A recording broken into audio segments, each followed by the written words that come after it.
spit by, and we'll never tire. We do not comply. We do not comply.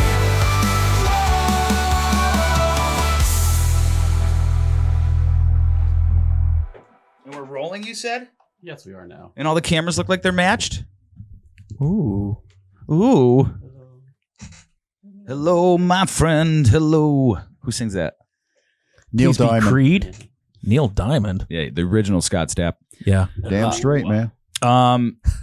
Okay, so we are going to start this. Yeah. Okay. And it is with great pleasure that I welcome back the second, maybe our first guest ever, second podcast ever. Yeah. When we convinced the guy he wasn't a communist.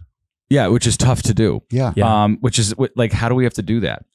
Why do we have to do that? Why is that a thing? Mr. Greg Young, welcome back. Thank you. You have a book coming out called Benjamin Franklin Returns, Searching for America. Now, this is not Abraham Lincoln Vampire Hunter. That was a great movie, by the way. It was okay. But Benjamin Franklin is not returning. But if he did, can you give us a little bit of background on your life a little bit for people who didn't go back to 2.5 years ago and watch episode 2? Very, very quickly. Yes, sir. As you recall, you were the producer for the 45-minute video that Yes, I sir. did Yeah. in costume as a correspondent in the Revolutionary War. Look beautiful. Right. So thank you.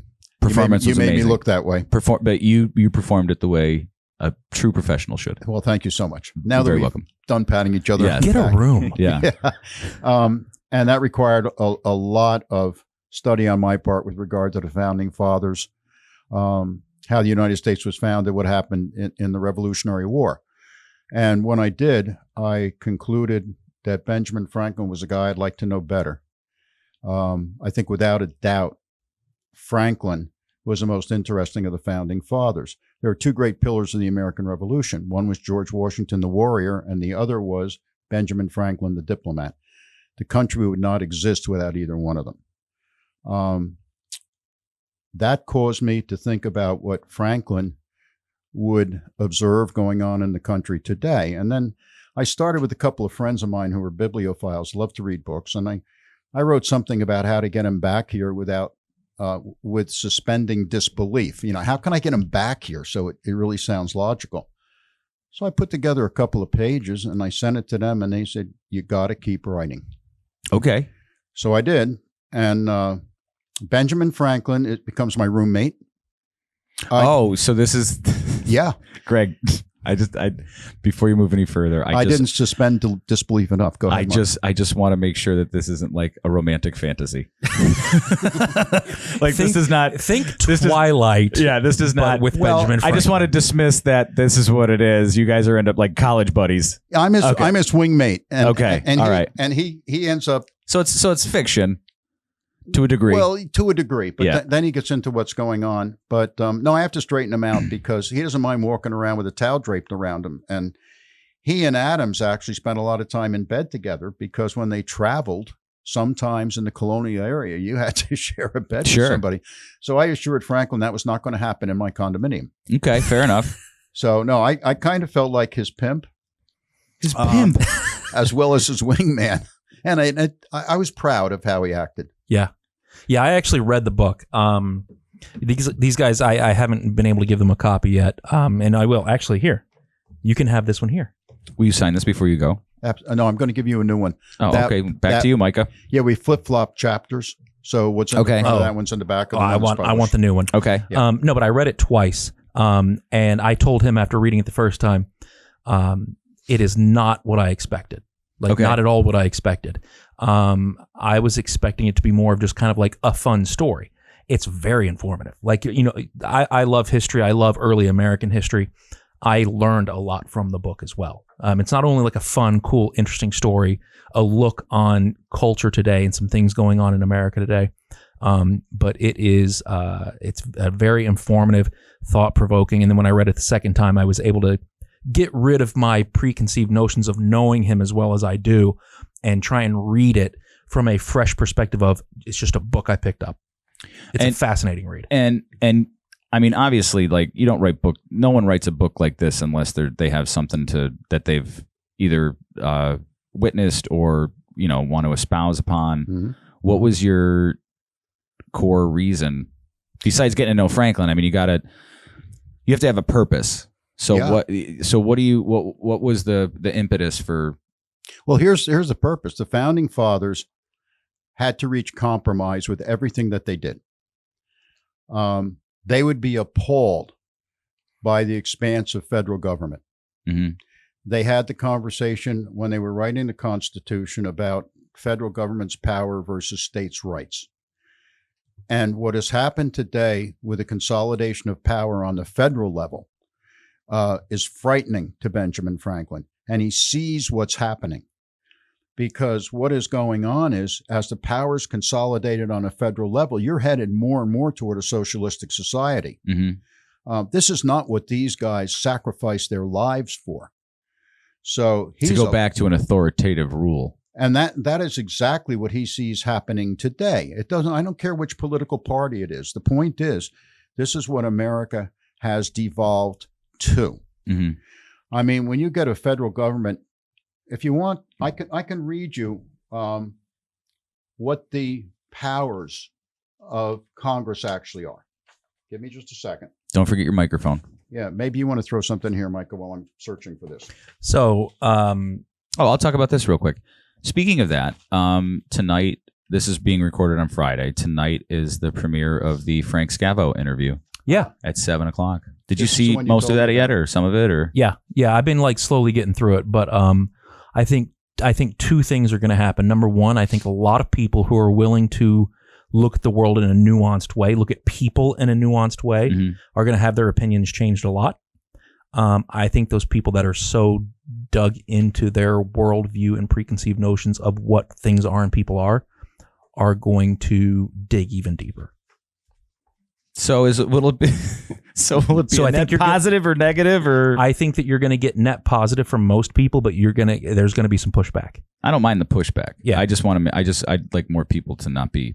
I mean, that's the reason why I did it. Well, he said he was willing, and I wasn't going to wait. Yeah. You know what I mean? So but he's a compelling interview, man. Like, he's not like. Yeah. So just so you know, Greg, we interviewed someone who was put in jail for January 6th. Micah and I spoke about this over lunch. Oh, okay. I was intrigued. I can't wait to watch it. Okay. Yep. All right. So back to your original question. Section 1. Article 1, Section 7 of the Constitution establishes and organizes Congress. This is what it says are the powers of Congress. 1, taxation. 2, common defense. 3, regular commerce with foreign nations and to assure equal commerce between the states. Coin money. Have a system for mail. Issue patents and copyrights. Declare war. Raise an army and navy. And call on the state militias when necessary. That is it.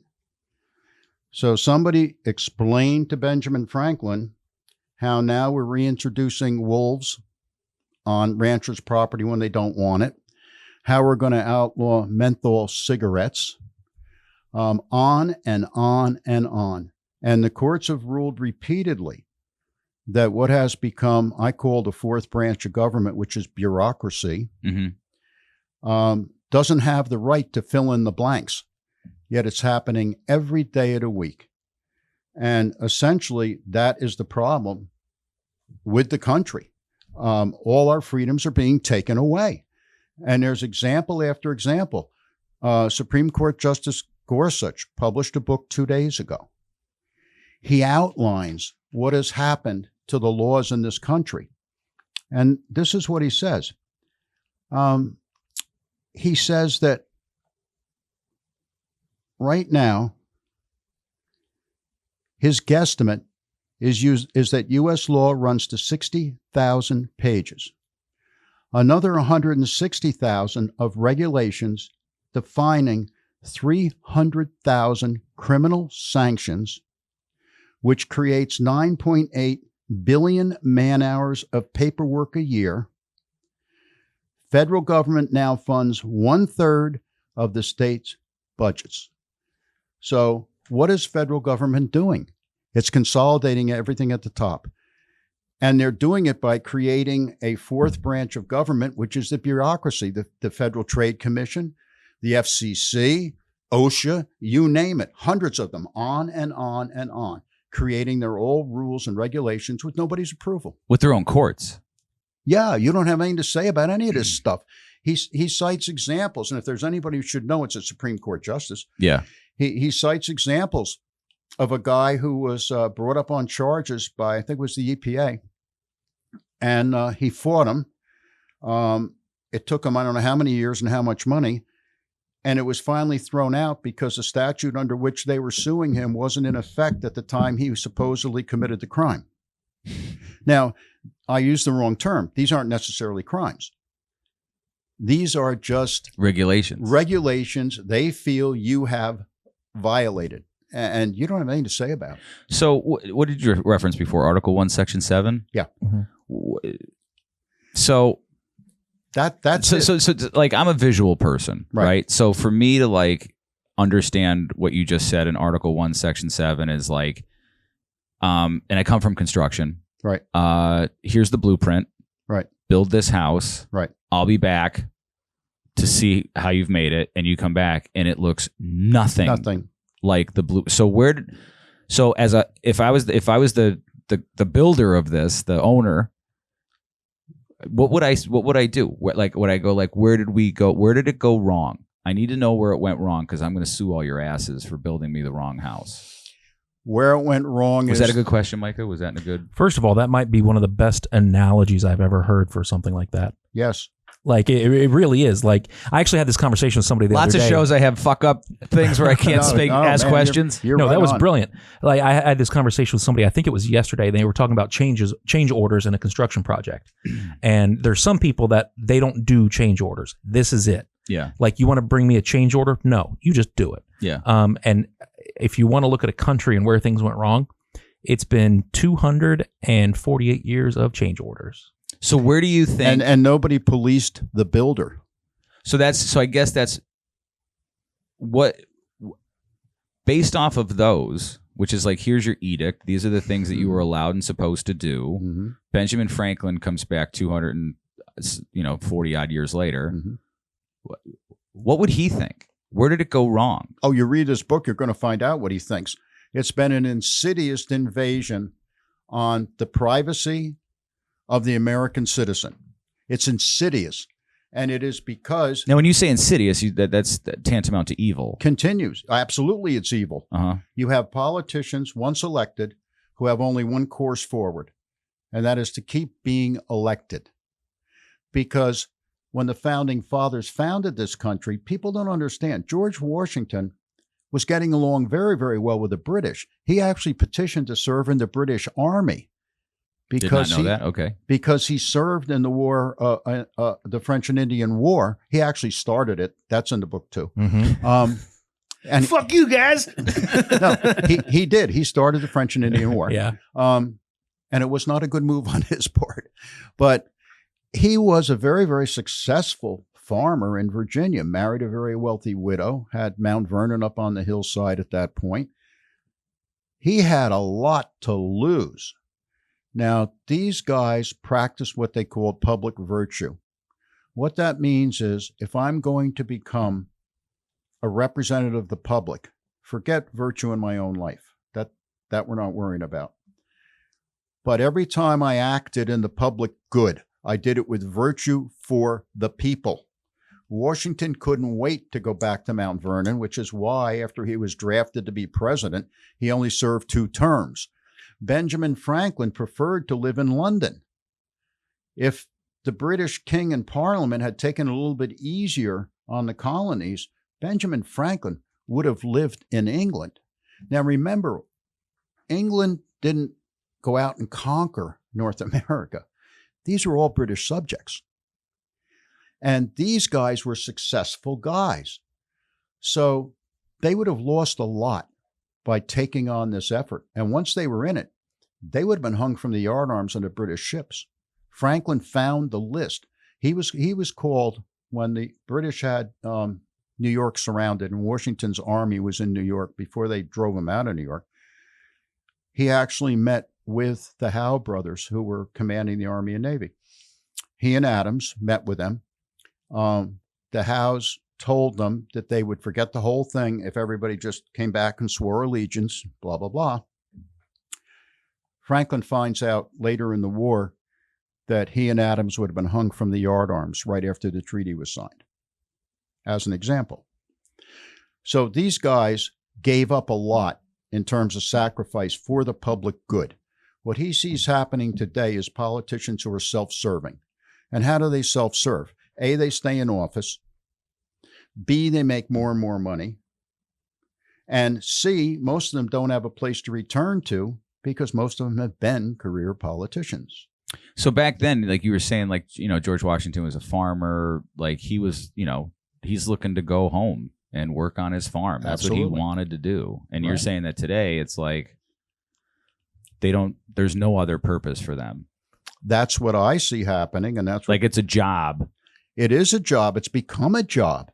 Do you need any further example than who's running in the presidential election this time around and who almost ran? I mean, these are. Who is running now? What is today? Yeah, I don't know. Who's running today? Yeah, I'm hearing rumors that Walz is going to be out. What? I've heard rumor. I've heard. Yeah, I'm hearing. What? Yeah, they're reporting that like he might not be able to make it in a few more weeks because of the stolen valor thing. So it's like I like it just goes to show you that people really don't know, or they're not involved in the discourse and the progress of their town, their state, their country. That's right. And what would drive Franklin nuts? When Franklin was in Philadelphia, started as a young man. Let me give just a little bit background on him real quick. It's all you, baby. One of 13 children, born in Boston. Father was a soap maker, obviously didn't make a lot of money. So his father tells him, you got to work. So he indentures him to his older brother who owns a print shop at the age of 13.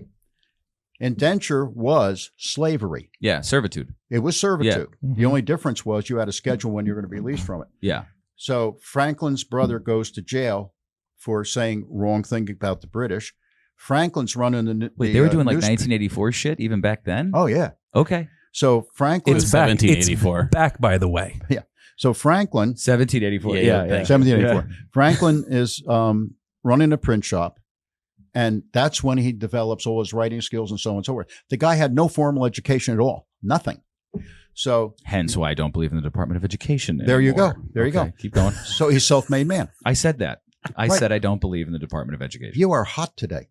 So I'm drunk with something right now that I don't know what it is. I told you I felt weird all day. I might have been poisoned. I think Keep going. Franklin's empowering you to take over this situation and correct it is what I'm thinking. It's not So- easy to do. All right. So he goes to Philadelphia, and once he does, he's on the run. He literally is an escaped slave. Okay. All right. So he gets to Philadelphia. His family's not happy with him, and they go, okay, we're not going to come get you. When he arrives in Philadelphia, he learns French. Boom, says French was easy. He educates himself probably to the level of Jefferson or above, and Jefferson was a scholar. He is appointed the head of everything. He designs the forts protecting the outer perimeter. He designs the lighting system, the sewage system, and the water system, the fire department, the police department.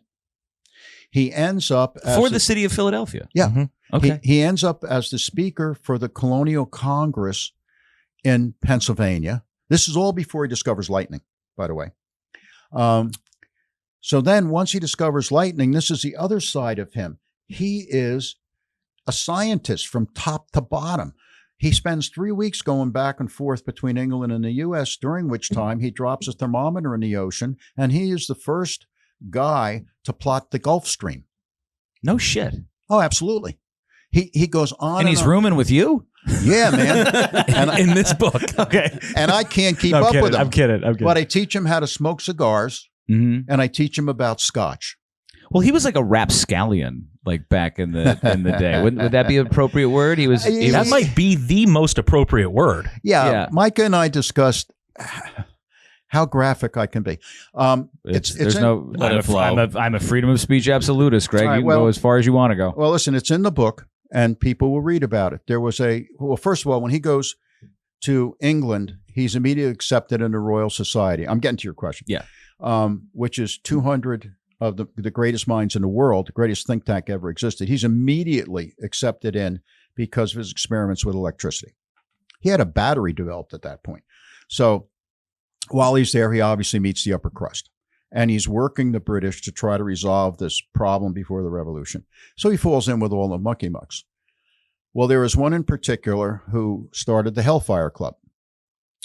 So the Hellfire Club, it's rumored, still exists today, but it's very secret. I've heard that. Okay, long and short of it is, the reason it was the Hellfire Club was the orgies that they conducted were in underground tunnels, and they used to put lamp oil on the walls and just light them instead of having lamps. The entrance had a stream going through it, which they considered to be the River Styx. The reason we know Franklin was involved was because his name's carved on the wall of one of the cells. Fair enough. So yeah, but he's a bit of an enigma because he was a father to adopted children. He adopted his son's child in order to give him a proper education. He was extremely protective of younger women that were in his charge, and there's a number of examples of that. He was able to compartmentalize. When he wanted to have fun, he had fun. Yeah. But otherwise, when it was time to work, he knew what to do. Yeah, he knew how to compartmentalize and not cross the line. And that's the way he was. So when I talked about virtue before, what these guys meant was, if it's in the public interest, I conduct it with virtue. My personal life's my personal life. I believe he was so strong an individual in the public trust that he had to balance his life. So I believe that on his personal side, he indulged. And it's interesting because at an early age, and the list is in the book also, he wrote down what was supposed to guide his life. And I, out of the 13, I wrote that he gladly violated 1, 2, and 7. Does it seem like today that there is no public? Is today all? Because that's a really interesting thing to be like, in the public, you are virtuous. In your private life, which is no one's business, right? You could be, more you. What do you think today is? Is that more private virtue gone public, or is today more public virtue? I think politics, because public virtue and private life is in essence a bait and switch. It's not what you see with what you get. Do you know what I mean? So it's like, I do, absolutely. I see you. If I see you at a rally on a podium, saying what you say, and then I see you in the Hellfire Club, I'm like, this is confusing to me. Is this the man or is it not the man? You're talking, or is it just like a lot of facets? You're talking public morals and private morals. If you're a politician and you are leading a country or you're an elected official, your public morals are extremely important. Should the private have to do anything with the public perception? Because what I'm trying to do is I'm trying to, like, in my mind or in this conversation, separate, what a human being does in private, i.e. like, oh, I heard somebody said this word or this group of words, and now that is the assessment of them as a human being. Well, or I think, do we forego the good things that they do for the one bad? Well, I think the problem today is you don't have a private life. As you That's well fair. know, That's fair. As you well know, you can get anybody for anything. Yeah. So they don't have the luxury today that Franklin would have had in his age, where they were able to do things that were not public knowledge per se. Today, they don't have a private life. I mean, face it. Look, you just talked about what's going on with the vice president on the Democratic side, because maybe he said something that somebody took objection to. Or he's a horse wrangler. Yeah. Yeah, who knows? Who knows? It's an inside joke. Well, maybe he's an equestrian. It might be true. It might be true. We'll find out. I'll tell you that one later. Let it go. It might be true. Let it go. Benjamin Franklin. So Well, let me ask you. Do you I catch the drift there. Can I put this one to bed, if you'll pardon the pun? yeah, go. Yeah. No, I'm just. I think I know what you're saying, but I Sure, don't- well, after he'll go to bed. So we took the 32 things and we made like a chart. And do you want to? And they're in groupings of 5. Real quick before we do that, can I ask a question that I have about the Amazon page? So, Greg, when is the book available to buy? tomorrow. Tomorrow on Amazon. Yep. Dan, can pull you that back up? pull that up real quick? I sure can. Okay. I mean, The, the Kindle edition is going to go on probably Sunday Uh huh. for the cheapskates. No, I'll take that back. It's $4.99 for Kindle. I think that I have some questions about this. Number one, whose account is this, and why are we buying this book about a founding father in British pounds? What? Oh, that's all right. You have the wrong site. Dan, how did you get? Oh, how did you get Amazon.co.uk? Yeah, you got the UK. I Yeah. didn't look up this website. Dude, on the right. That was that me? Dan, that was Dan's, Mark. Dan's Yeah. just out here All right, crushing it again. See the search bar on the right. You'll see the British flag. Pick a side you want to do. Okay, click that. So it'll be available in England in a year. No. Currency. Should be go down to should be available all over tomorrow. USD There it is. and save changes. Boom. 1791. Yep. Yeah. That's it. Now the reason Could it's have in, picked a different price. for anybody who's never done a book through Amazon. It's Why? It's Greg, interesting. you missed a huge opportunity here. Why is that? Why isn't it 1776? Oh, you know what? Yep. Yep. I was just saying. Yep. I can correct that after it publishes tomorrow. Do it. That's Do a great idea. Thank you. Thank Do you. it. What a week podcast. We got great Wow. ideas. And guys, our newest sponsor, Benjamin Franklin Returns, is now the newest sponsor of What a Week podcast. All right. So I want to get into like the things that you. The 32 how, rules. How old? If you don't mind me asking, how many years are you on this green earth? I'm 78. So you have a lot of, and Yeah. you've seen a lot of shit. Yeah, but I'm too young to run for president. I'm 78. That's true. I've seen a lot of shit, and I've done a lot of things. You know some which of is my background. which makes you a good person to talk about this. Well, I've been involved in politics. I ran for mayor in a city of 100,000, didn't win. As a result, they were scared to death of me, so they appointed me to the Municipal Utilities Authority, where I was the finance chairman for 5 years. Was this in Newark? No, it's in Brick, New Jersey. Okay. After I lost, I was far more successful as a campaign manager. I went 4 for 4. Uh-huh. I was appointed to the New Jersey State Board of Mortuary Science. I was appointed to the Attorney Review Committee by the State Bar Association. So I have seen the inside of what's happening. Yep. I've known a lot of public officials. And that's not a bad thing. There are a lot of them on a local and state level who I appreciated. I think that's part of the point, Mark, because people can control who is holding these offices on a local and state level. I agree. Once you get to the federal level, it's largely out of your hands. Yeah. But on a local level, you can go ahead and take care of this stuff. So getting back to the list. Well, can we do like a quick little thing? I'm sorry? Can we do like a quick little thing? Go ahead. I animate it. Ready, Dan? You animated it? Yeah, Mark Kinda. animated it. So Oh, yeah. Kinda. wow. Oh, wow. No, it's not like fancy. It's just like PowerPoint animation. All right. So we're going to show the title of the book. This is cool. Does this one work? You have to do the arrows. Okay. Boom. Boom. Oh, it drops. Look at that. That's nice. Huh? Pretty good. Pretty That is good. that is Oh, better no, than pretty you know good. what? What happened, I Dan? lost it again. Oh, Dan's going to do it all over We'll again. reset it. All right. Everybody act excited again when I do Take it. Okay. two. We'll pretend like this didn't happen yet. All right. Now do you feel comfy? Hold on, let me reset it. Oh my God. Can we get like a trained monkey to do this worked, over like, I Dan? did this last time too. You know, dead air is death, Dan. Ready? Yep. Let's see if this works again. Oh, nope. Use your arrow. I gotta click back in this screen. Goodness gracious. What do you? Boom. Boom. Oh. Whoa. It dropped a day early. It was just as not as good. I thought it was better the second time. All right. Keep scrolling. And then Look at Yeah. this. Yeah. Look at this. yeah, isn't that cool? It's so bad. Wow. Yeah, yeah. Benjamin Franklin returns, searching for America. How to destroy America in 32 steps. This is from Thomas Jefferson. I predict future happiness for Americans if they can prevent the governments from wasting the labors of the people under the pretense of taking care of them. Oh, yes. Thomas Jefferson. It's a great Oh, quote. yes.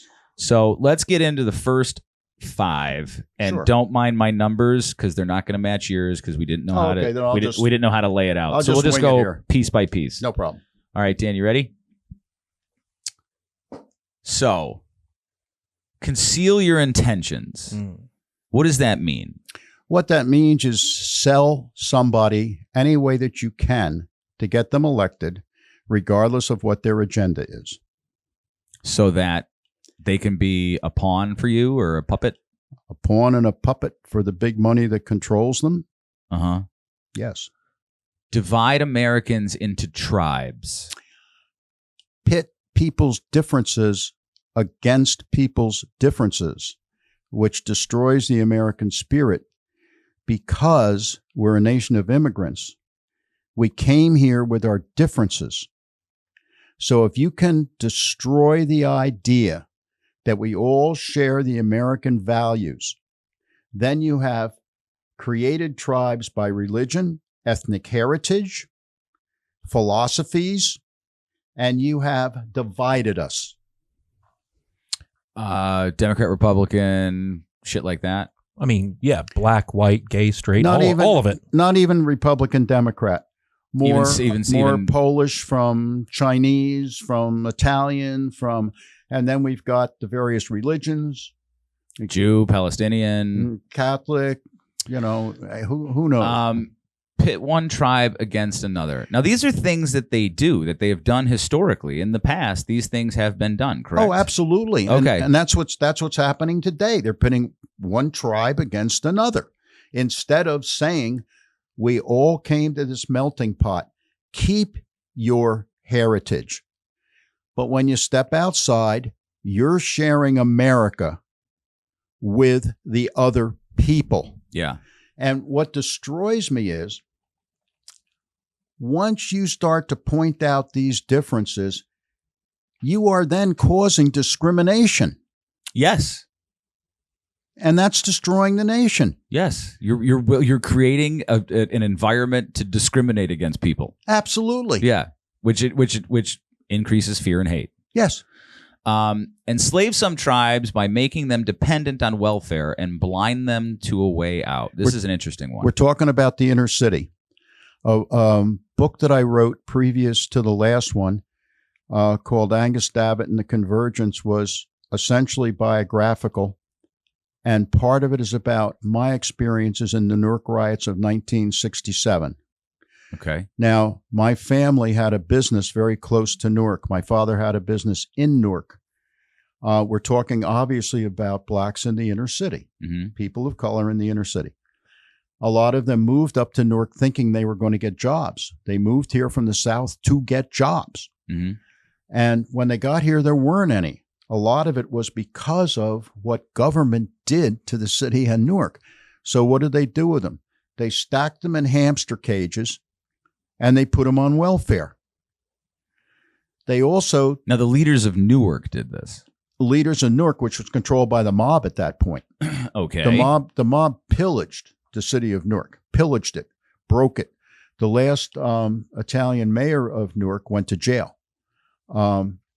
So, yeah, they basically got these people in the inner city, gave them enough money to live on, redlined the whole situation so they couldn't get out, didn't educate them, and they started down this road of degrading those people's heritage. Yeah.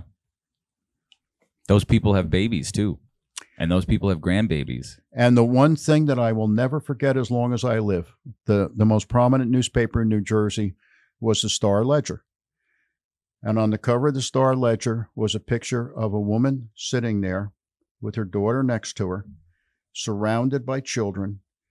And what she was saying was, now you're the breadwinner for the family, meaning I've had as many children as I'm going to have. Now it's your turn because we get paid for the children that we have.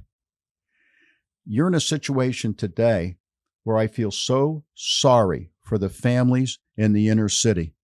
Really decent people who are putting up with these 14 and 15-year-old sociopaths and psychopaths who are killing them and robbing them and intimidating them. Never should have happened. And it happened because of the federal government's policies. And at the time, what were those? How does that interact with the mob at the time? Well, there was no money left in Newark. So they had to ask for help from the federal government. Right. They had no choice. And what happened was, but the federal government redlined the city of Newark because there were so many delinquent mortgages. So you couldn't borrow money to buy a house in the city of Newark. You couldn't get a mortgage. And then they put in the interstates that ran out of the city into the suburbs. So all of the people who had industrial plants, which is where these folks hoped to work, moved them out of the city of Newark. So now you have no work. Now you have no work. And you don't have enough money to move anywhere else. Correct. So Well, it's kind of like that when you view government as the solution, the only way to keep it going is to create more problems. And that we say also. And that's exactly it. When you get to a point where you can, well, it's further on in this actually, if you want to wait until you get so what you just mentioned really describes this next one, which is destroy respect for the family unit, patriotism, the work ethic, and self-responsibility, Correct. Which in Newark, just based off of what you explained, was a byproduct of everything that you just talked about. Correct. And Newark is back. Newark has been run for almost 2 decades now by Mayor Baraka. He was actually the son of a radical poet, Baraka. He was He did not use iambic pentameter. He was a radical. He might have originated rap. I'm not sure. Could be. But anyway, that mayor has brought this community around because he has done exactly what number 5 says. He puts faith in the family unit. He teaches them how to be an American. He teaches them the work ethic and self-responsibility. I'll never forget, I read last year, he had black men standing on the stairs going into school when school opened, and they were all dressed in suits. And they were urging these kids into school. He has opened charter school after charter school after charter school, and they have some of the top scores in the country. He instituted a program. He got these kids jobs, summer jobs. Well, that wasn't good enough. They had to go to class to learn how they can integrate into a work situation. Newark has a total resurgence. So it's possible. Being done. Next round. Okay. Dan has to hit 3. 1, 2. Let me see if this works over here. Oh, here we go. Here we go. What are you trying to do? Just use your arrows. Well, because it okay. Oh, look what happened. The arrows hit it. There Well, you no, go. I clicked somewhere else. Heyo. We're good. Destroy. This one's interesting to me, especially after the last 4 years. Destroy respect for religion, kindness, and spirituality. Correct. Okay. It's a heavy one. I see religion, regardless of what the religion is, as a path to spirituality. Mm-hmm.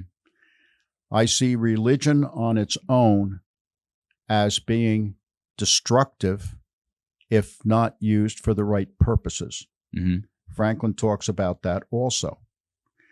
So the bottom line here is the Hindu has Shiva. The Christians have Christ. We have Muhammad. Any religion speaks of the same thing, which is an all-encompassing spirituality, which hopefully people realizes lives within themselves if they cultivate it. Mm-hmm. So if you can destroy a respect for religion, you're going to destroy kindness and spirituality between people. Which is connectivity, a sense of togetherness. Yes. I've noticed, I mean, you've noticed that probably too over like the last Mhm. 30, 40 years is, God is dead. They're trying to, Mhm. Yeah. and I am not a religious person, like a doctrine person, but Most of the kindest people I know are religious. But see, you just said doctrine, and that's talked about by Franklin. It's not about the doctrine. In fact, further on, you're going to see where I talk about religious doctrine, Okay. if we get that far. Mhm. Promote victimization and lack of personal responsibility. Well, we see that. Yeah, we talk about it all the time. We sometimes use the phrase people are professional victims. Yeah. Some people find their validation, they find their value in society as a victim. So that's what we see a lot today in the younger generation going like, Absolutely. this isn't my fault. Someone else did this to me and I need my That's right. comeuppance. Mm-hmm. Destroy respect for law, let crime go unpunished, and redefine what is crime. If that isn't the last 4 years, I don't know what the hell is. Right? Geez, you mean he nailed it? Yeah. Create problems, then convince the people that federal government is the only way to fix COVID, Mm-hmm. Lockdowns, Mm-hmm. vaccines, Mm-hmm. the border, Kamala Harris as a person. Well, it's kind of like what we're going through now. I just said this to him earlier, or maybe I said it to Like some of these somebody else. are just glaringly like Yeah. today. Well, it's like I think all of them are today, but some of them are glaringly. we're heading into an election, and this is what drives me absolutely insane. A reporter, somebody asked Kamala, she made a statement. She said, on day one, when I'm elected president, the first thing I'm going to do is immediately fix the economy. And the guy just responded and goes, why don't you just do it now? And she just walked away. because they want this to happen. Why didn't they close the borders? Because they want it to happen. Yes. Now, redefining what's crime. Maybe I should. Well, I mean, that's an interesting thing because, for instance, who's the subway guy in New York that saved all those people? Jared. Is that his name? No, he's the other side. No, you're guy. talking about the Marine. You're talking about the Jared, Marine. Jared did I was not thinking save that too for a second. Subway Jared saved no one. He's a bad guy. He is in prison right now for terrible things. But like, The Marine you're talking about. yeah, and he was basically a good Samaritan, and he's on trial for murder. He's on trial for murder. And if you look at what's going on in the UK right now, Right. everyone committing a crime is out of jail, and all the UK citizens who are literally posting on social media, this is insane, are getting arrested. Right. We flipped it upside down. Did you Right. see the comment today by the head of the London Metropolitan Police talking about? Salam alaikum. Yeah. So they have hate speech laws in England. So if you say anything that's Did you offensive know or this? hateful on social media or in the public forum, people have been jailed for it. People have been fined for it. And he made a statement. I just saw it for the first time today, so I don't know exactly when it was. But he said that they will apply the law of hate speech on As the if streets violence. of England the same way they will apply that law to online, which means, and he said it point blank, if an American violates English law, because the internet is global, Yeah. not regional, they will apply the law the same way and attempt to extradite and charge people with crimes. And did you see what's happening? Yeah. The Americans are using VPNs and going in and just saying Mhm. terrible shit Yeah. over there. Yeah. It's It's going great. all right. All right. Well, Well, that's- I would like to add to that. Go for it, please, sir. Okay. The FCC recently is That's the attempting to Federal exert political Communications control Commission. Yeah. over the internet. They reclassified broadband carriers in order to do this.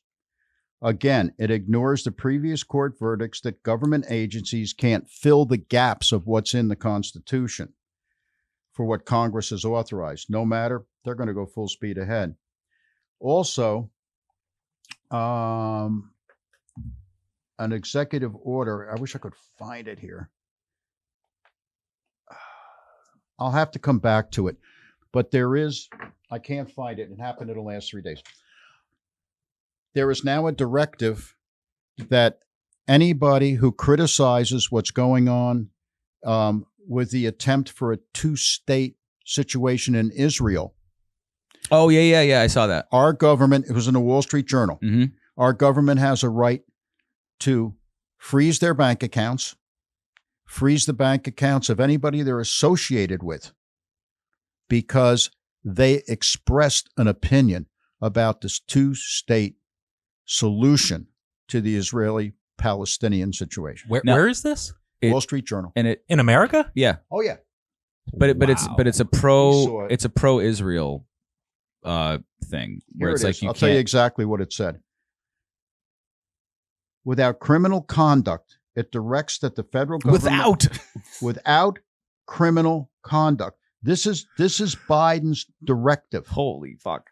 Without criminal conduct, it directs that the federal government can sanction anyone it deems undermining, quote, peace and, quote, stability in the West Bank. Memo states that anyone who opposes a two-state solution. The Treasury Department has red flagged Israel fundraisers. Bank accounts of the charge can be frozen, and that includes family members and supporters. Oh my, that's like China. That's a violation of First Amendment rights. Yeah. Think, but this is what is occurring. Once you throw shit on the wall, you see what sticks until somebody washes it off. Mm-hmm. So you make these pronouncements and you throw the shit on the wall. And see how much trouble you get for it. Right. And eventually a court comes along and a court says, oh, you can't do that. And at that point in time, it's too late. Because you've already damaged how much. You've already damaged it and accomplished it. Now that gets us back to how you get around this stuff. Okay, so Trump had 220 executive orders. Biden so far in his term has had 147. And that's where you can make these pronouncements. But they also use memorandum. Yeah. A memorandum is an official direction from the president to take or stop action, which is done constantly. And it's now being used because you don't have to use the proofs necessary for an executive order. What does that mean? You don't have to use the proofs necessary. Meaning you can't really turn them over. The only way you can is if Congress comes along and says, oh no, that was bad. So between memorandum An executive order? and an executive order, basically a president can do whatever the hell he wants to do. Now, executive order was only placed in place because in a time of war, for instance, the president has to take action. Uh-huh. And it's not like today where everybody's connected by the internet or, by technology. Mm-hmm. So it's been used, abused, and abused and abused. So it used to be the concept of it was for in a time of war, we don't have time for bureaucracy. Correct. Yeah, we have to act quickly. We have to act quickly, and then and because because the United States is always at some sort of state of war, Right. It becomes now everyone has to get LED light bulbs. Mhm. Yeah. Into stupid shit like that. Yeah. Allow federal government to consolidate power and destroy states' rights. That's what this is all about. When the founding fathers did this, there were 13 individual colonies which became states. Interestingly enough, Rhode Island did not come to the Constitutional Convention, Okay. but they did ratify it.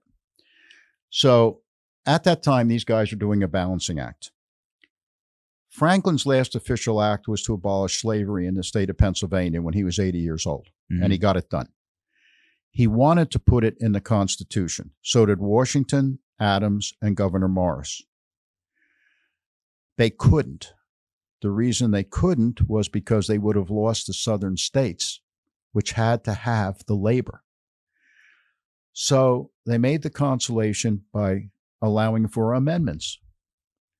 And the amendments have corrected a lot of the things that they would love to have done initially, but they couldn't. So those guys were always reaching compromise. And the fight was, how much power are we going to give the federal government? Well, Hamilton wanted a strong central government. He fought alongside Washington in the early stages of the war, which is how Hamilton ended up in Washington's cabinet. Mm-hmm. Okay, so he knew the soldiers couldn't be paid because in those no days, treasury. the Confederacy didn't have the power to tax. Mm-hmm. So he said, we need a central bank, we need the power to tax, so on and so forth. So he was a Federalist. But imagine that was 13 colonies that were a little bit different. Mm-hmm. Today you have 50 states. Do you think the people in Hawaii should have the same federal governments over them as the people in Minnesota or Idaho No. or Iowa? No. I mean, there are a lot of problems should be settled on a state level, not on a federal level. I agree. Mhm. Dan? Da, da, da, da, I got to click this thing here, then I got to go over here, and then I got to do this because I'm a fidgeter. Oh, and something's I don't know what- happening. Okay, here we go. Do not feed, house, and provide medical care to those who really need it. Right. What does that mean? That means you explain to me why we should have the homeless being given alcohol if they're alcoholics, needles if they're druggies, and allowed to camp on the streets and ruin the inner city, shut down the merchants, drive away the industry, when the federal government can spend billions on bullshit. Where is the help that these people need? That is an interesting point of view. Do not feed, house, and provide medical, because basically what you're doing is you're enabling them, and you're continuing the crisis. And it destroyed the city of San Francisco. Yes. Well, we did a whole series on homelessness, and I think kind of some of the conclusions that we came to is the reason that people are incentivized to keep the homeless problem going is because it's an industry just like every other industry. You can make money off of that. Well, and what I've learned, and maybe I always knew it and forgot it, was that a lot of the times the religions would take care of that issue. Well, yes. And the one thing that Franklin points out. Don't be afraid of your microphone either. Yeah, I'm going to go through this and get you one more in California. Okay. But at any rate, what Franklin finds out is that the American people are good people, I agree with that. that they're no different than they were when the nation was founded. When he gets into these areas and he meets the common people, they're still doing these things. They're providing medical clinics. They're providing food and shelter. They're doing these things. In the city of Sarasota, where I am from, I knew a guy I used to play golf with who was a judge. And he was in the prison and he was teaching religion in the prisons. Now, we have people on every street corner with signs. In Sarasota? Oh, yeah. No. Oh, yeah. So the police drive them away. We don't have encampments. That isn't happening. Yet. No, it's not going to happen. So I said to him, I don't know whether to give these guys money or not. And he said, don't you dare.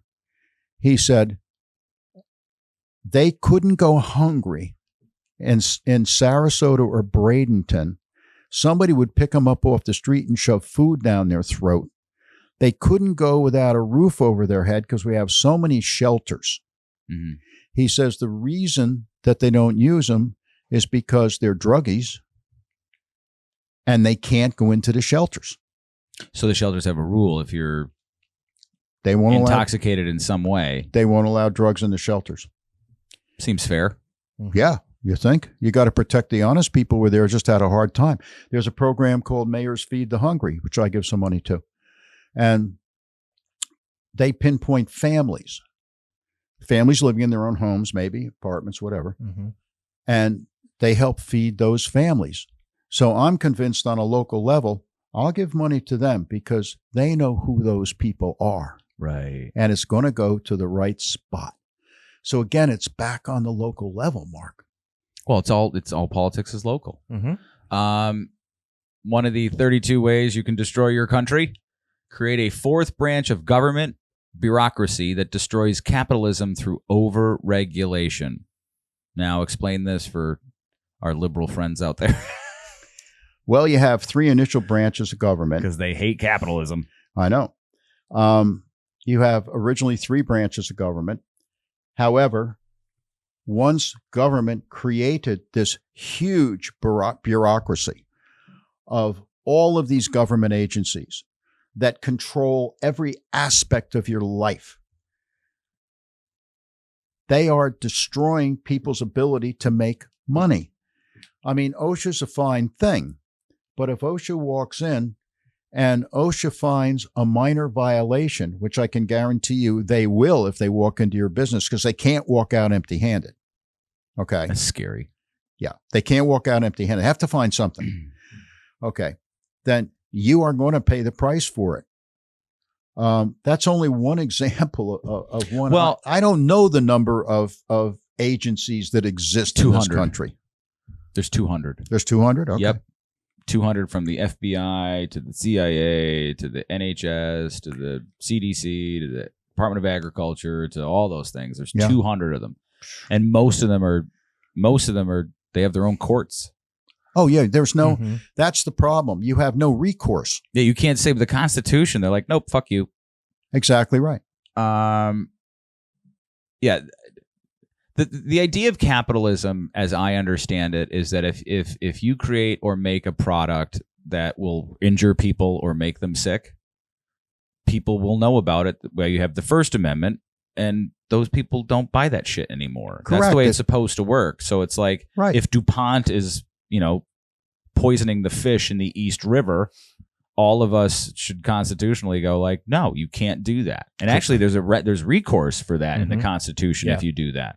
Well, but no, let's make an agency. Capitalism is not a dirty word.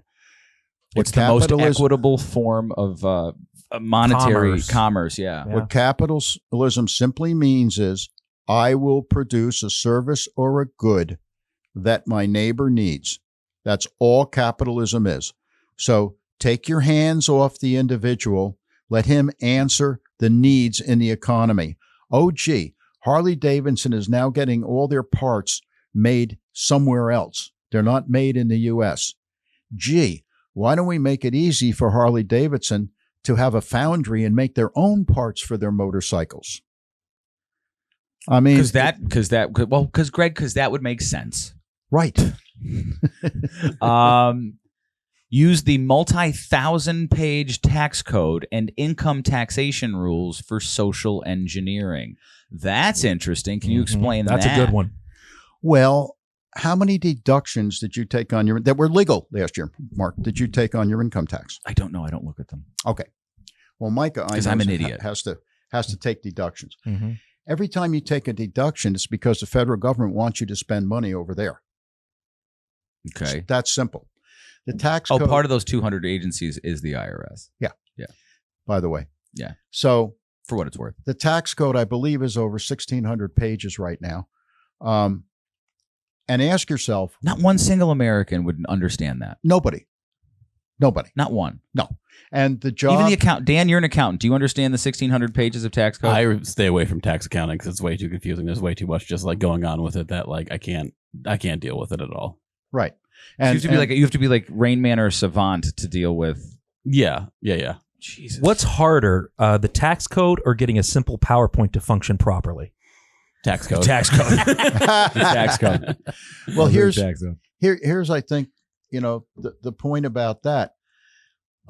If they wanted to, and they really wanted to be fair, they being Congress and the federal government, why don't you do away with this and have a value-added tax that simply says, if I buy a $100,000 vehicle, I'm going to pay a percentage of that as a sales tax. If I choose to buy a $21,000 vehicle, then I'm going to pay that portion as a sales tax. Why don't we exempt food? Because everybody needs food. But tax everything else at some percentage.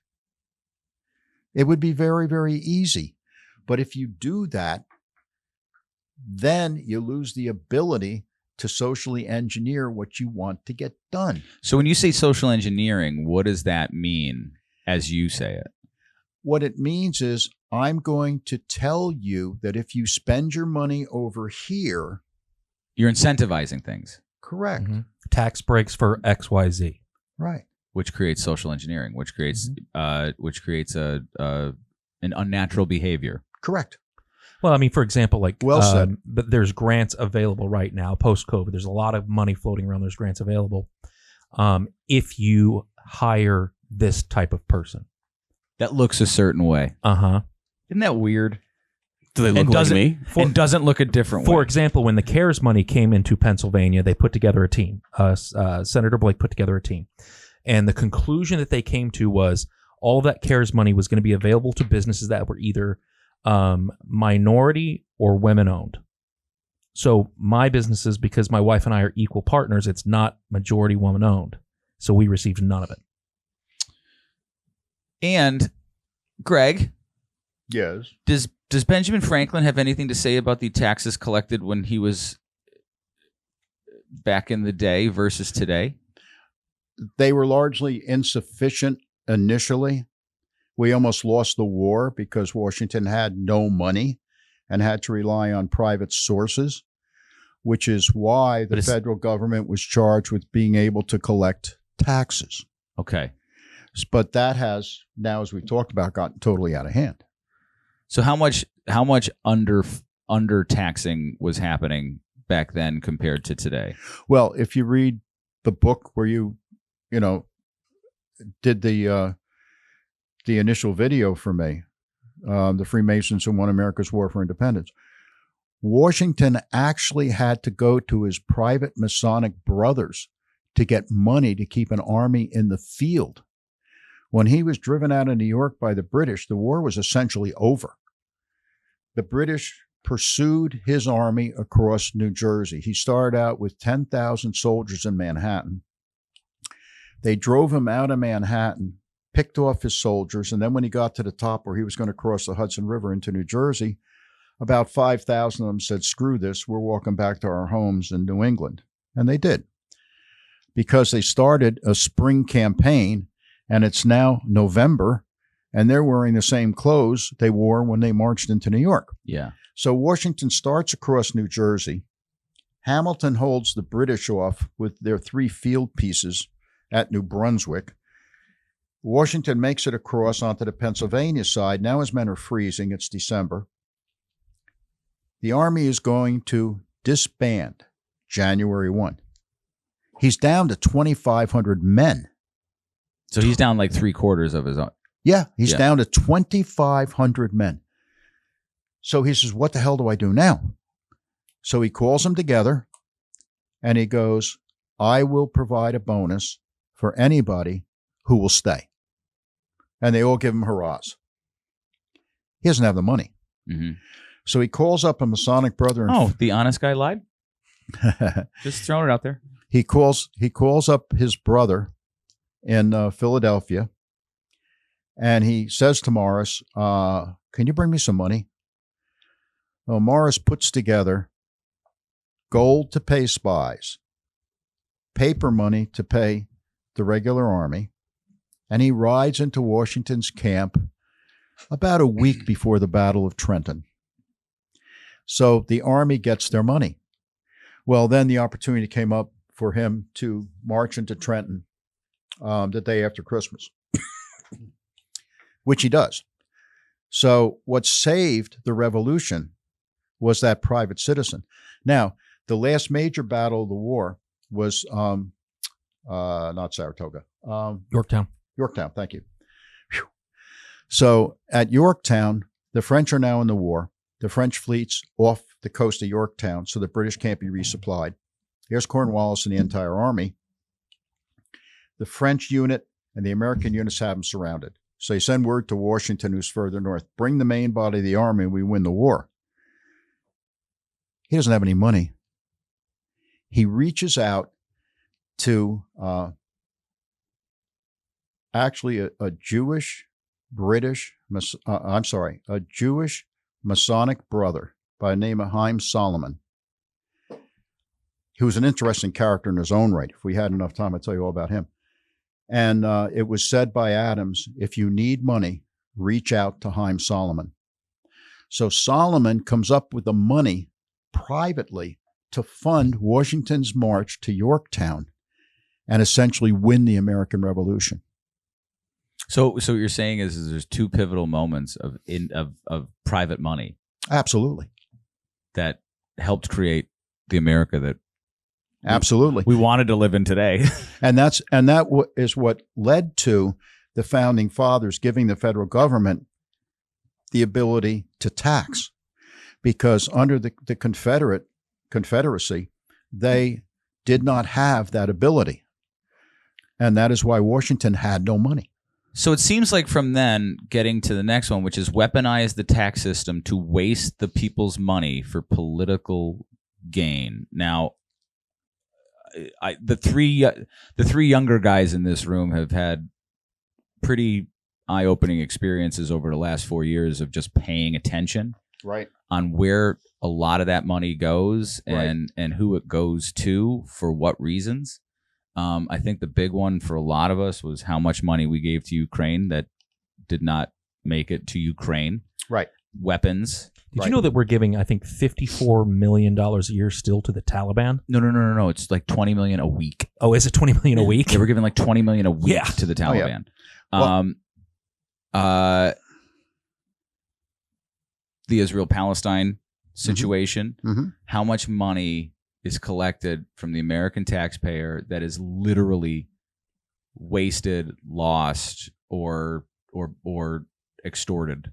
Now, you're talking about not domestically. You're talking about foreign involvement. I think those are like the hundreds of billions of numbers. You know, I think Right. I think locally in the States, I mean, what California spent $15 billion to build a mile worth of rail. Let me give you a quote. May I quote this? You may do whatever you wish. It's America. Well, then we got goddammit. a lot of things to cover. Let's here go, today. bro. All right. So we make clips. So here's the point.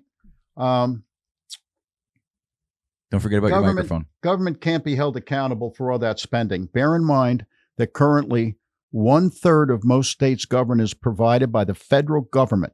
So the federal government takes your tax dollars and then decides where they're going to put it in the individual states. Okay? Okay. California. How about some taxpayer-funded baloney project?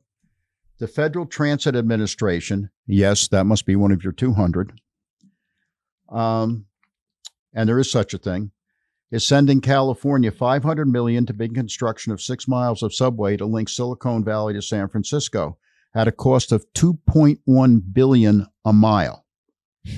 Caltrain already services the route and has seen a 50% reduction in ridership since COVID due to changing workers' patterns.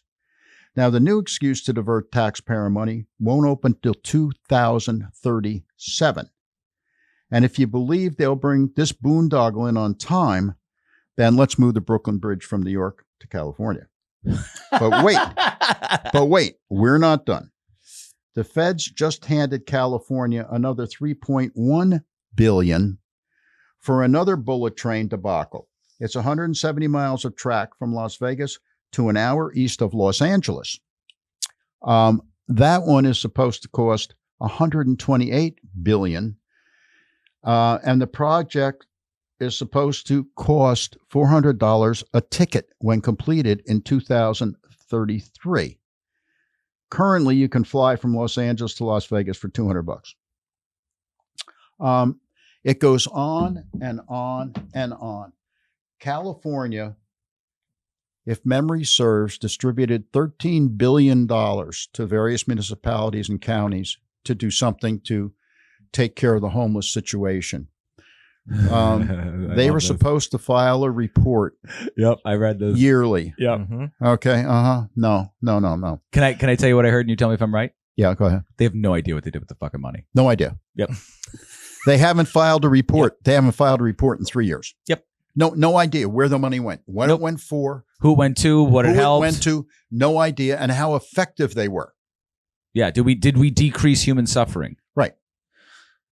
So that gets us into the next: waste the people's money in ways that don't benefit them. Well, and I was about to jump on what you said, but it ties right in.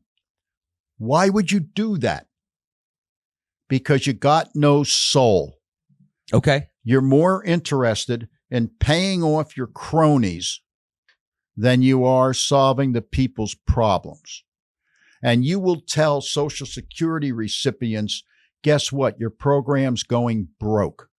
When you had the audacity to send billions upon billions of the money those taxpayers paid into those accounts so that these jerks could distribute it to their cronies, because that's exactly what is taking place. Well, they're essentially trying to buy votes. They're trying to game the system because, our local congressman here is really good at getting money. That's Right. why he stayed in office for so long. Exactly. Yeah. I'm going through a situation in New Jersey right now. I won't get into all the particulars, but the point is a state senator was told, if you don't introduce this legislation, you're not going to survive the next election. So he introduced a piece of legislation that's garbage, knowing it's not going to get passed, Mm-hmm. but he had to do it. I think people like that at that moment need to say no. You think? I think they do. I think they need to have a little bit of intestinal fortitude. They don't, because once they're in that position, what do they do if they get kicked out? I don't know. They don't either. Well, usually most of them fail up. They get like a board position, or is that as long as they play ball? Well, no, that's basically true. Now, and I think it is in Minnesota. I read just the other day that they have a very low unemployment rate, and they've added 41,000 jobs to their economy, and all 41,000 occurred in the public sector. In other So the words, government just hired people. in other words, the government just hired Mhm. people. Moving on. It's just getting depressing. Well, Can we hopefully the Can we next go one back is to like the Hellfire Club? big, beautiful. Okay. Fail to acknowledge we have enemies who are trying to kill us and who don't play by our rules. That is the entire 20 million people that just came across that border in the last 4 years. Yeah. If you want to talk about the border, There were 99 known terrorists that were on the watch list that they know have crossed the border. and there's 10 times that you'll never know about. I know. Okay. And you just turned your country over to the drug cartels, And invading hordes. right, who have sent in the Venezuelan gangs, and so on and so forth. This is really directed at foreign policy. I mean, you can't be a wuss. Iran, I read today, now probably has a capability to produce a couple of nuclear weapons. Do you know how easy it is to put a nuclear weapon in a container on a container ship and have it arrive in Port Newark? Some of all fears, man. I'm sorry, but you got to have Only 3% of our ports are even looked at. you got to have the guts to blow up their nuclear facility. I'm sorry, I'm saying it. You could say it's America. In Iran, I don't know if you can say that. I feel like the first three on this slide kind of go hand in hand. Open the border to illegal immigration, ignoring the security risks. That is happening. It's the number one issue, supposedly, in this election. And it goes back to, So why do it? well, I believe it's to drive up the population of certain states So that they can vote? so that they can get more electoral votes. Yeah, once you do a census, you count everybody. You got a census And coming electoral up. votes are based on that. You count everybody. Now, but also what's happening is they're now taking resources which should go to the American people, Mm-hmm. and it's going to illegal immigrants. In Denver, for instance, they couldn't clear them out of downtown. Illegal immigrants demanded a lawyer, demanded places to live, and health benefits. And I bet they got them. Well, probably. I haven't followed up on it. But the fact that they had the balls, these are illegal immigrants. When are we going to grow a pair? Well, weak times. Allow drug cartels, smugglers, and gangs to implant themselves in our country. They are in every state, every city in this country right now. I don't care what you say. You're exactly right. That's why we have such a huge fentanyl problem. That's right. And Human trafficking. Did you know there are more human beings in slavery today than have ever been at any time in human history? Yes, sir. yeah, well, this is another thing that drives me nuts. They talk about slavery and reparation. Well, you know what? I'm done with it. I'm so done with it, because the reason you had slavery here to begin with is not because the ships sailed up to the African coast and kidnapped people. the slave trade in Africa had gone on forever. Millennia. And the slave trading houses saw a new market. So what did they do? Yeah. Hey, we just broke into the Americas. Let's go. We just broke into Europe and the Americas, Yeah. man. Let's sell them over here. Yeah. So that's what they did. So I say, if you want reparation, let's go find the descendants of those slave markets. They should pay up. 96% of the North American slave trade did not go to America. Oh, that I didn't know. Yep. Went south. Huh. That's why you look at Brazilians and you're like, you don't look South American. You look. Well, there you go. Also, you Argentinians have parts of your country that seem very Eastern European. Yeah. There's a lot of German sounding last names on that soccer team. Weaponize the law, judiciary, and military to promote political and social agendas. That is happening in our military, in our laws, and in our judiciary right now. Right. When you have when look, when they compare Joe Biden and Donald Trump doing the same thing, Donald Trump gets in trouble, Joe Biden doesn't. That is unequal. Yes, and when you pass the amount of laws that Gorsuch makes reference to, you can choose and select at any point in time to prosecute anybody. For anything. Yep. Mhm. Allow unlimited, unknown sources of money to finance politicians. This is there's proof of this. Just the other Act Blue. Have you been paying attention to Act Blue? I have. Did you see that when Kamala first announced and they got like $120 million just donated in like a day? And Talk to George Soros. Well, it actually came from like some sort of Swedish Scandinavian or something. Yeah, it was like something like that. I got the guy. Yeah, but what they did was he donated the money through like hundreds of thousands of transactions through Act Blue, and whether people like James O'Keefe or not, he went and knocked on people's doors and said, "Hey, did you donate 20,000 times to Act Blue this month?" And they're like, I donated $20 once. So they're backdooring all these things, and unless you go look to see, but how is it not a red flag to be like, oh, Gladys, who has $56,000 in her bank account, donated $100,000 100,000 times? The problem you've got today is it's corrupt as shit. With the way people can disguise things digitally. Yeah, digitally. I was going to say through the internet and through technology, same thing. I don't know how people really determine what somebody stands for because there's so much misinformation, disinformation, and bullshit going on. I mean, you have to find a source that's reliable. Good luck with that today.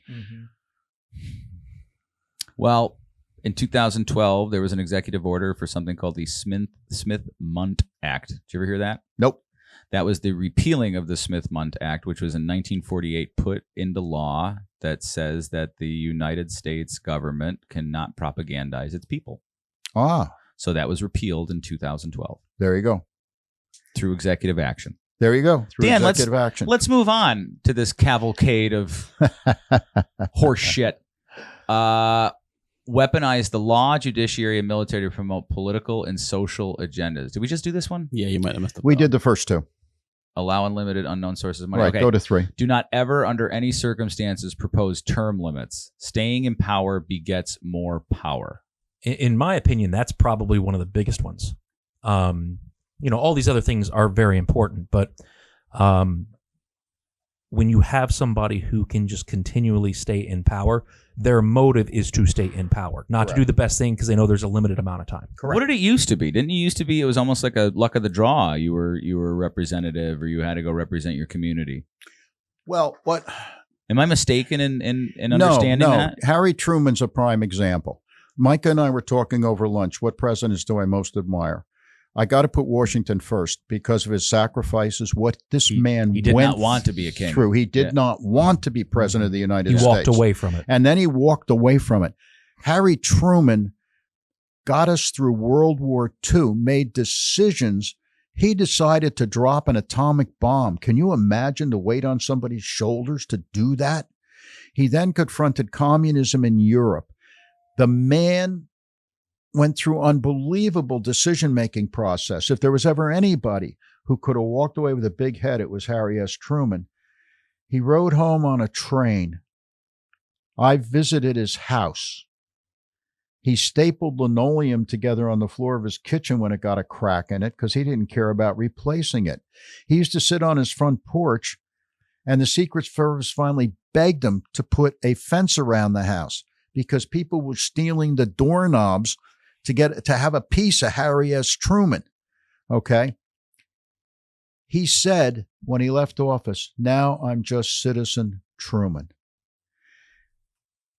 Theodore Roosevelt, any of these guys, yes, it was public service to them, but they were still citizens. They were just citizens. They weren't there to build the political culture. You think that's what it is now? It's like they're like you have these two Goliaths that basically don't not intersect, which is Democrat and Republican Party. Well, you just put your finger on a couple of things. We were talking about this over lunch. Franklin, Man, what a lunch! Thanks for the invite. Franklin would be appalled. He started a debating society in Philadelphia as a young man. He also invented the periodical when he did Poor Richard's Almanac. He used to debate with his friends. And if you read the book, you'll find out what his direct quotes are, but it was without malice. It's you present your opinion, I present mine. Yeah, you're not the we devil. discuss it, Yeah. we debate it. And then they drink together. Mm-hmm. Everybody says Tip O'Neill back in my day Mm-hmm. was a drunk. Well, no. Tip and the rest of the guys in the Senate used to go out and have drinks together, Republicans and Democrats. When you sit across from a man or a woman and you have a drink with them and you know them socially, it's very hard to demonize them. Today, you got a party on one side, you got a party on the other, neither of the twain shall meet. And so you don't have consensus to pass anything worthwhile. It's us trying to maintain power, you trying to maintain power, and we regard each other as enemies. And I will tell you my personal point of view, without getting into deficiencies of candidates. If this is the best these two parties can present to the American people to govern this nation, we are in big trouble. Well, I think that there is a little bit in RFK. I don't dislike RFK, and I don't. But here's the thing: I do know what I do dislike right now, and I don't dislike RFK, and I don't dislike Trump. I used to hate Trump. I don't dislike Trump anymore. I'm just one side seems like it's doing all of these things. Okay, that's why I wrote the book. I don't name names. I don't talk political parties. Yeah. You apply these things where you think they fit. Right. So, what you have said is what I really intended. If the shoe fits, put it on. Mm-hmm. Yeah. Wear it. And you brought up the subject before. Well, how about a person's personal life, and then how about his public life? I don't regard Trump as being the nicest guy in the world, but the greatest predictor of future success is what they did in the past. And if you look at his past presidency, it's very clear what this man would do if he was president again. Yeah. On the other side, you have Kamala Harris. She is to the left. Mrs. Joe Brown or Miss Joe Brown. Yeah, sure. She is to the left of Joe Biden. So if you... Some would say she's to the left of Bernie. Well, Bernie was the first one to endorse her. So Weird. What does that tell you? Mm-hmm. Okay, so here, and if you can tell me what she's ever done from a management standpoint, I'd be interested in hearing that, because the office of the president is a managerial position. I can't think of one positive thing. I lived in LA when I lived in California when she was out there and they didn't like her. Destroy the nation's energy independence and small business through over-regulation. Can you do that through mandates? Yes. What do you think he's doing what do you think he was done with the executive orders?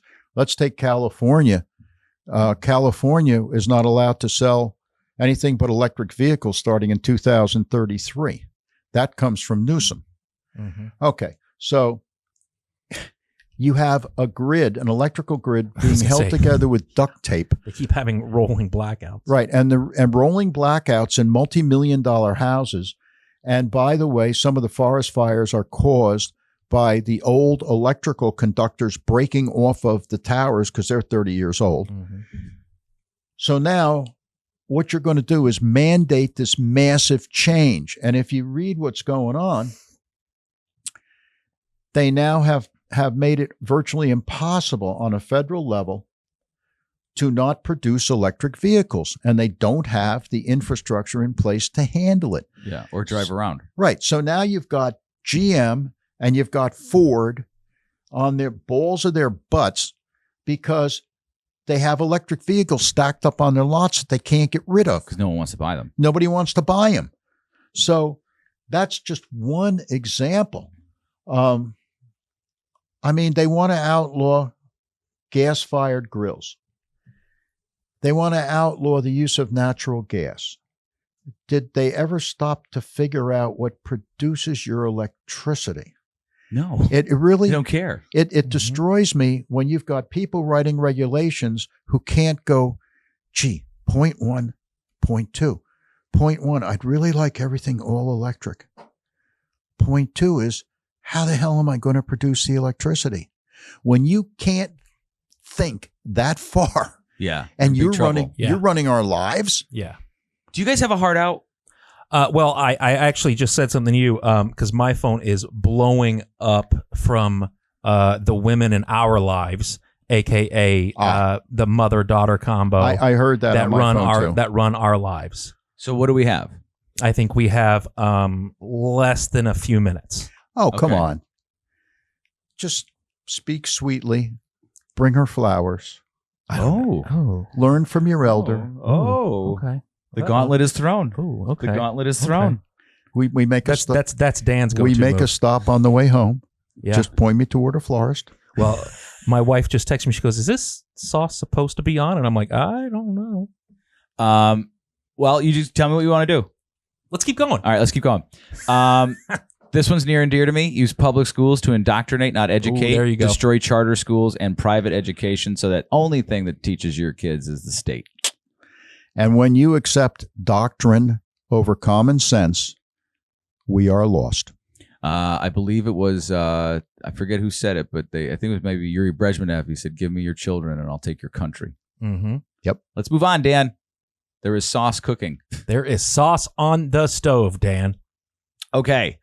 Use gender dysphoria, pervert DEI, and use the fear of nonconformity to destroy a healthy child. So use the confusion of children about whether or not they are Right. aardvarks. Right. Pervert the idea of diversity, equity, inclusion, and the fear of you not being, the fear of you opposing that Right. to destroy a healthy child, thinking that none of this makes sense.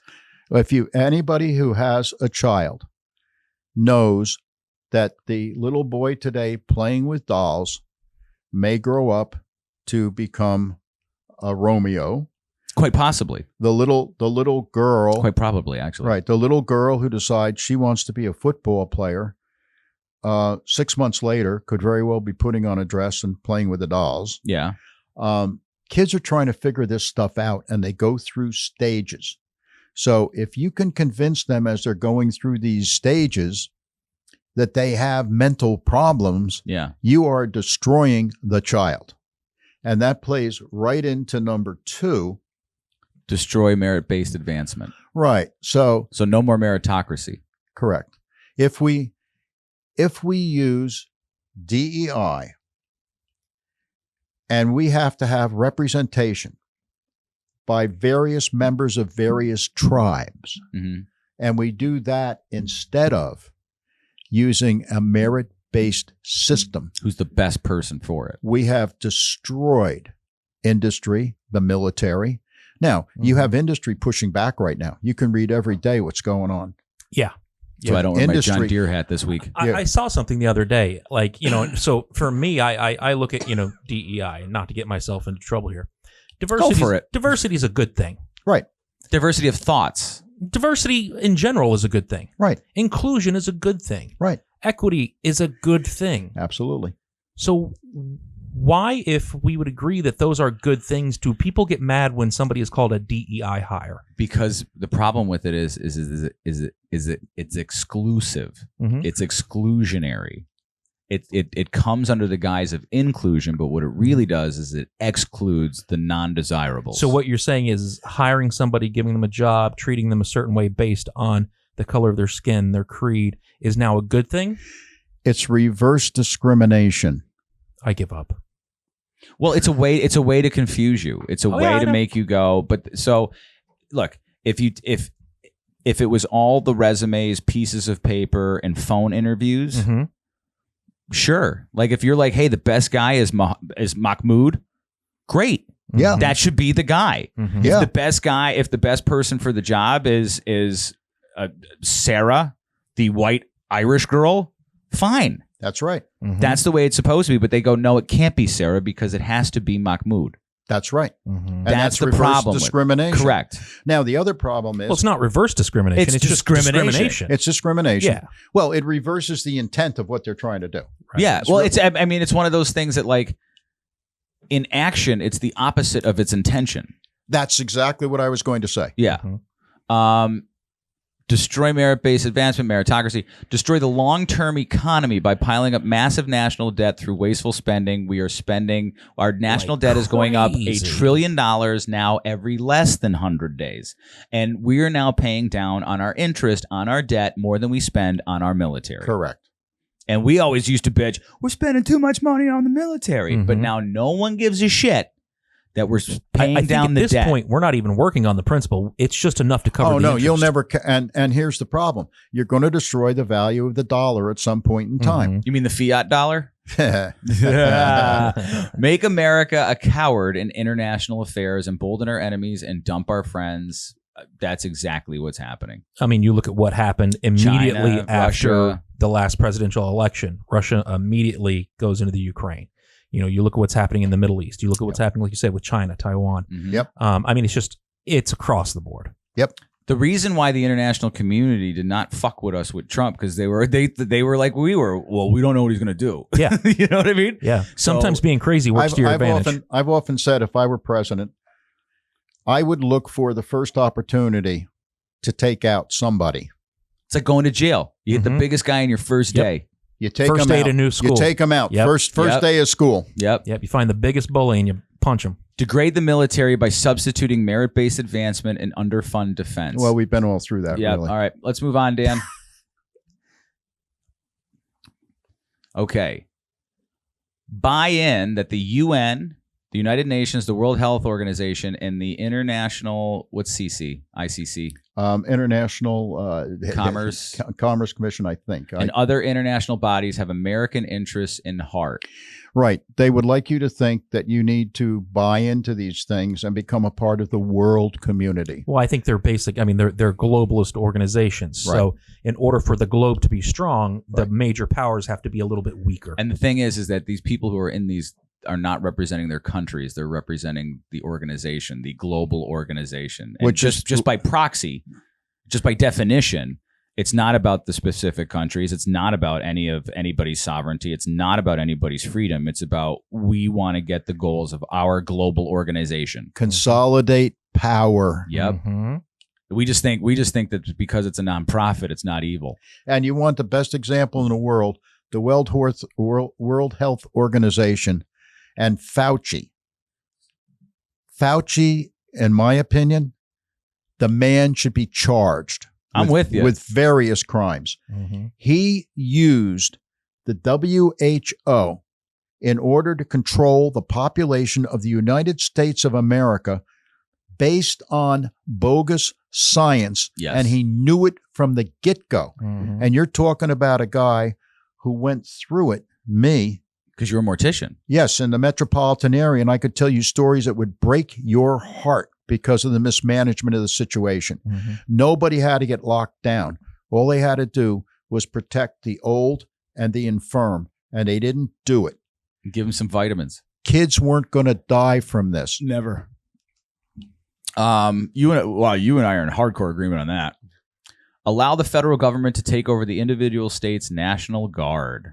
And that ties right in with number 3, disarm the American people. And the reason for that is the final step here is take away our firearms. Now, Why? I carry every day in the state of Florida. I belong to the Sheriff's Association. The sheriffs will tell you in Florida, if you can get a concealed carry permit, which you don't even need anymore, you can carry a gun in Florida if you're a resident. Mm-hmm. Go get it. Protect yourself. Every once in a while, you'll see a sheriff come on TV and say, well, I guess they held up the wrong house because the homeowner killed 3 of them. Okay? We don't have a problem with law and order in the state of Florida. If you can disarm the American people, then you make them subject to either your military or a national police presence. Which means that you have no way to protect yourself You have or no your way family. to protect yourself. If they decide to do something authoritarian. They're not, I don't believe, my personal belief is we're never going to reach that point. It Not as won't happen. optimistic as you They were. don't need to, because they will take over this country without any shots being fired. Just through people's through people's complacence and ignorance. Everything we've been talking about for the Look at last. COVID. Everybody willingly gave up their rights out of fear. Absolutely. You know, and we say That's a this. great example. We've said this before. You know, like the thing that makes America so unique to every other country in the world is our First Amendment. Yep. You know, the freedom of speech. Other countries don't have that. The right to practice any religion you want. The freedom of the press. The right to assemble. All of those things make us stand alone, especially when this was written 248 years ago. So unique. The Second Amendment's just there just in case the first one doesn't work out. Yeah, that's true. When the people accept doctrine in place of common sense, subjugation is complete. And when you say doctrine, it means It means the federal government has told you how to think, how to act, and convinced you if you think differently from that you are wrong. which is wrong think. You got it. I think they're doing that. See how fast everybody fell in love with Kamala Harris? Mm-hmm. Yeah. You're With watching. 24 hours, it was like, we love her. She went from being the lowest ranked vice president in modern history to she's the greatest thing ever. The fraud is being perpetrated on your minds, folks. Take your head out of your ass, throw your phone in the river, and realize what's happening, because Greg's about to tell you. Yes, and Franklin is the one who's going to tell you. Greg is just his roommate and wingman. But if you, and man, does he have some adventures, by the way. You two pea hounds. Oh, this is not, this is not a preachy book. I bet not. No, it is not. Franklin. So what does all this mean? Where does this lead to? What's this road? It's everything we've been talking about. Franklin is appalled because you're losing your individual freedoms, because all the power is being concentrated at the top of the federal government, who's destroying the people's rights and the state's rights. Which is totally against everything your grandparents, my grandparents, your great-grandparents grew up thinking and believing. Correct. Is now everything that we were fighting against is now at our front door. Right. And I used to think, I've seen a lot more elections than you guys have. I used to think, Don't okay, brag. what they do on a federal level really doesn't affect me, Bullshit. because in a state level, I control what happens locally. I'm Mhm. good. I've got no problem with that.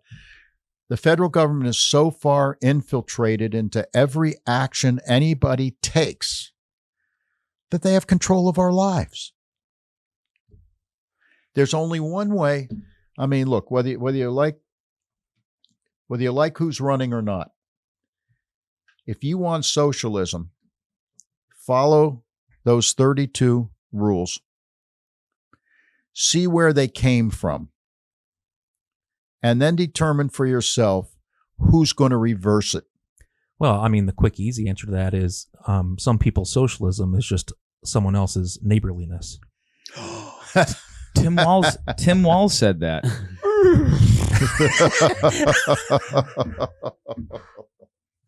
Wait. Oh, God. Socialism is liberty. So I mean, this is where socialism is just a little brother of communism. Well, That's where it ends. It's a step toward Yeah, communism, and it's all authoritarian. It's all. You don't have freedom, and You it ends up with the fascism. Who is Putin, the president of Russia, and what is he? KG, a Russian, He's a fascist. He's a fascist dictator. because of the alliance between corporations and the state. He runs Russia, one man, through the oligarchs who support him. Because he keeps them fat and happy. He keeps them fat and happy. They keep him in money, and he doesn't like gets killed. And they came out of communism and ended up with a fascist dictator. Who was Hitler? He was a fascist dictator. Mhm. Who was Mussolini? He was a fascist dictator. They came out of systems of government that weren't fascist systems of government. Hitler got elected to be head of the Bundestag or whatever the parliament was. Okay. He then took over the entire country. Same thing with Mussolini. Yeah, didn't he have like 33% of the vote? Hitler did, and then he ended up taking over the whole country. He's an interesting case study. That's another one. We'll do that. But doesn't it all lead to oppression? All of it. Oh, Does it, absolutely. Like I don't see, like, people are so confused about like what these things mean, whether it's communism, fascism, Nazism. It just all leads to the same place. It's just suffering. It's suffering caused by a concentration of power. Yes. Yeah. The ultimate is it ends up with one man in control, i.e. Or a group. Putin. In Putin's case, it's Putin. Okay, in China, well, I guess you could make a case for It's the party. They're not as communist as they were, but the party still controls the whole deal. So maybe they're not quite as far along. So ultimately, that is what this country faces. You keep telling people, hey, if you elect me, the first thing I'm going to do is put a chicken in every pot, a roof over every head. I'm not telling you how I'm going to do it. But it sounds good. It sounds good. So you know what? I'm going to vote for you because you're going to take care of me. Mm-hmm. Ask the people in the inner city how that worked out. Especially over the last 50, 60 years. Absolutely. That's terrible. Where do we go from here? You buy lots of my books. And So I can become a fascist. and everybody gets educated on what the hell is going on from Franklin's point of view and how it diverges from the founding fathers' point of view.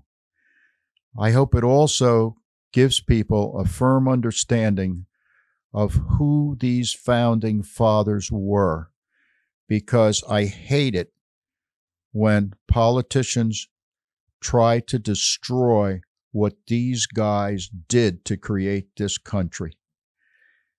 One poignant moment in the book is when he goes to George Washington's tomb.